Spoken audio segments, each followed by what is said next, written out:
Սիրելի հայրենակիցներ, քննարկում ենք կառավարության ծրագրի 2024 թվականի ընթացքի եւ արդյունքների մասին զեկույցը։ Այսպիսի գեղեցիկ, գունավոր գրքույկով ներկայացվել է զեկույցը, բայց թե ինչպիսին են եղել այդ արդյունքները, ըստ էության պետք է հարցնել Հայաստանի Հանրապետության քաղաքացուց։ Հայաստանի Հանրապետության քաղաքացին 2024 թվականի ծրագրի կատարման արդյունքները զգացել է իր կյանքի եւ կենցաղի վրա։ Օրինակ հարցրեք կառավարության շենքի մոտ ակցիաներ իրականացնող տնտեսվարողներին, ինչպես է 2024 թվականի ծրագրի արդյունքները անդրադառնում իրենց վրա։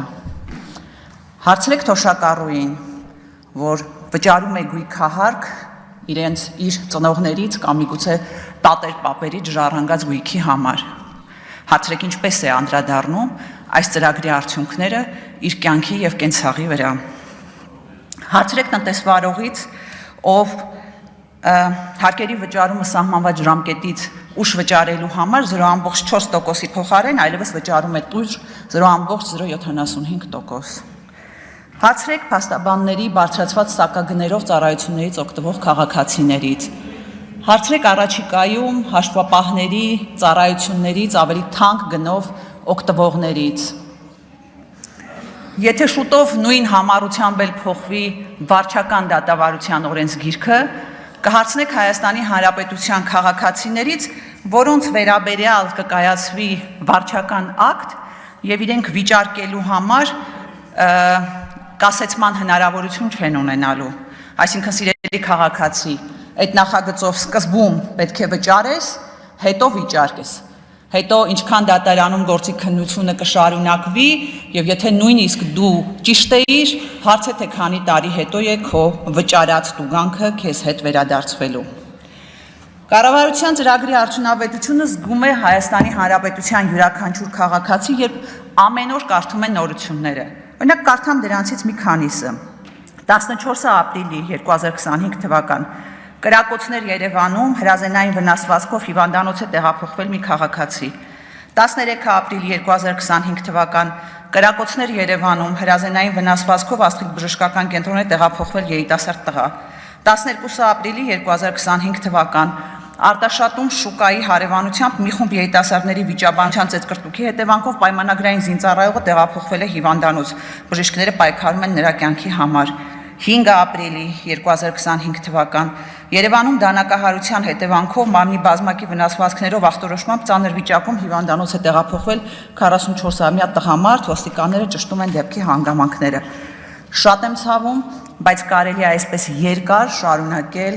այս նորությունների ցանկը։ Մի ընդհատեք։ Եվ այս ֆոնին մենք ուրախանում ենք, որ նախորդ տարի 2023 թվականի համեմատությամբ հանցագործության դեպքերը նվազել են 434-ով կամ 1.1%-ով։ Իհարկե յուրաքանչյուր նվազումը ձեռք բերում է, բայց եկեք նայենք հանցագործությունների որակական կողմը։ Ուրեմն այս նվազման պայմաններում այնուամենայնիվ հանցագործությունների թիվը 40,232 է, իսկ առանձնապես ծանր հանցագործությունների դեպքերը աճել են 422-ով կամ 25.1%-ով։ Եթե նայում ենք մահվան ելքով հանցագործությունների վիճակագրությունը, ստացվում է, որ նախորդ տարի միջինում շաբաթական 1 մահ է եղել։ Սա շատ մեծ թիվ է, սա ահռելի թիվ է։ Չեմ խոսում ավտովթարների մասին, հայդեպ հանցագործության բացահայտման ցուցանիշն էլ ընդամենը 22.1% է։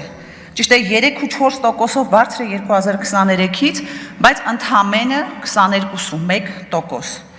Այս տարի մի մասնավոր դեպքով իհարկե տեսանք, թե այդ բացահայտումներից հավանաբար մի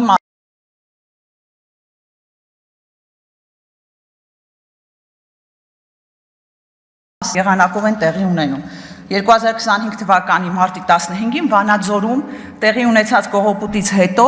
արցախցի Տիգրան Ուլուբաբյանին ոստիկանությունում իրենց խոսքերով մշակել են, որպիսի դեպքը վերցնի իր վրա։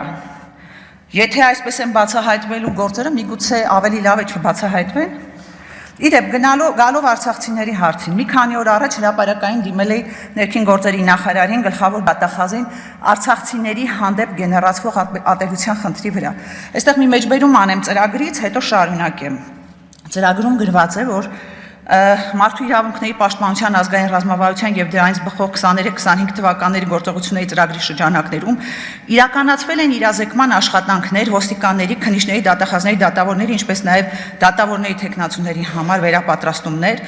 իրավահավասարության ապահովման, խտրականության արգելքի, ատելության խոսքի դեմ պայքարի թեմաներով։ Հիմա բոլորի աչքի առջև տեղի է ունենում այլանդակ process, իսկ պատասխանատուների արձագանքը 0 է։ Դժվար չէ հետևել, թե որտեղից են կառավարվում ֆեյքերը կամ որտեղից են կառավարվում տարաբնույթ լրատվականներն ու մանր քարոզիչները։ Այդ հրեշավոր մեքենայի կառուցվածքի բացահայտումը իրավապահների համար հեշտ գործ է ու նաև շեշտում եմ, պարտականություն է։ Ինչ որ բան արվում է, խիստ կասկածում եմ։ Բայց հələ մեկը փորձվի նույն բառապաշարով խոսի իշխանության մասին։ Քրեական գործերը արտադրական այս հոսքագծի նման կշտամպավորվեն մեկը մյուսի հետևից։ Ուզում եմ կարճ անդրադառնալ բարեկային համակարգին, այո, համակարգի վրա մեծ ֆինանսական ներդրումներ է արվել, այո, համակարգը ինչ որ չափ կայանում է, բայց այնքան դեպքեր են տեղի ունենում, որ այնպես են հեղինակազրկում այդ համակարգը, որ դրանից հետո շատ դժվար է նորից վերականգնել վստահությունը։ Երբ Պարեկը իրեն պահում է հասարակ փողոցային խուլիգանի նման, վարորդին մեքենայից քարշ տալով հանում է, այս դեպքում համակարգին մարդը ոնց է վերաբերելու։ Եթե վարորդը խախտում է արել, դրա համար կան ընթացակարգեր, հետևեք ընթացակարգերին։ Հա, ու մեկ էլ ոստիկանապետը արդարացնելու համար ասում է, որ ազդանշան է տվել, եւ վարչապետի Շարասյունը, իդեպ դա էլ մի ամբողջ բանակ է հիշեցնում, Շարասյունը պետք է անցներ, դրա համար ճանապարհը փակել էին։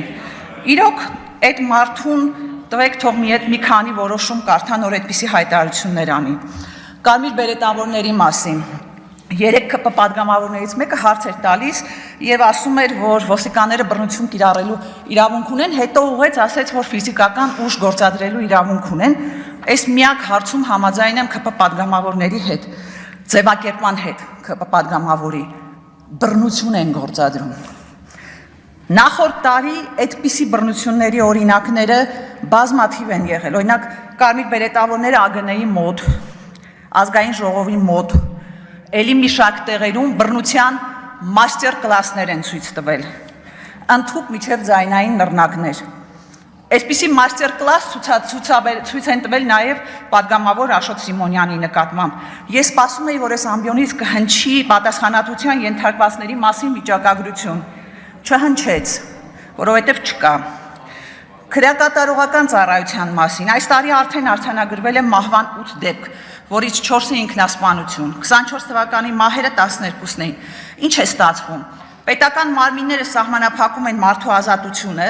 հաճախ առանց նրանց մեղքը ապացուցելու կամ միջև նրանց մեղքը ապացուցելը,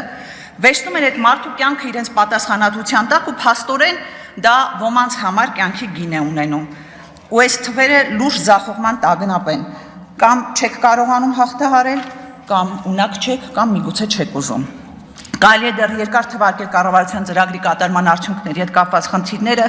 կոռուպցիա, չիրականացրած խոստումներ, վտանգներ, սպառնալիքներ, բայց գիտեք, մարդիկ ամեն ինչ լավ տեսնում են, իրենց առօրյա կյանքում էլ գնահատում են այդ արդյունքները։ Վերջում մի քանի անդրադարձ ճանապարհների մասին։ Գիտեք, արդեն հոգնել ենք այդ ասֆալտի վերաբերյալ դիֆերամբներից։ Մի հատ Երևանով մեքենայով գնացեք, էլի խրամատներ ենք հաղթահարում։ Մի անգամ աղով մշակել են բանը, սառած ճանապարհները, այսօր խրամատները հաղթահարելով գալիս ենք աշխատանքի։ Տիկին Ղազարյան, ամենայն հարգանքով ձեր կարգավիճակի հանդեպ փորձեմ հնարավորինս մեղմ ձևակերպել։ Այն, որ ընտանեկան բռնության օրենքի հետ կապված մի նախագիծ եք բերել, դա փոփոխության նախագիծ եք բերել, դա դեռ չի նշանակում, որ այս ամբիոնից բարեփոխիչի կեցվածքով պետք է խրատներ տակ։ Ուզում եմ հիշեցնել, որ ընտանեկան բռնության մասին օրենքը ձեզ ժառանգություն է հասել։ Ժառանգություն է հասել նախկիններից, այն ձեր չսիրած նախկիններից։ Եվ մի փորձեք տպավորություն ստեղծել, որ օրենքի հեղինակը դուք եք, մի քիչ համեստ եղեք։ Հա, մեկ էլ երբ այս ամբիոնի մոտ բռնության էին ենթարկում կին падգամավորի, այդ նույն կեցվածքով, որը մեկս ձեզանից արձագանք չլսեցինք։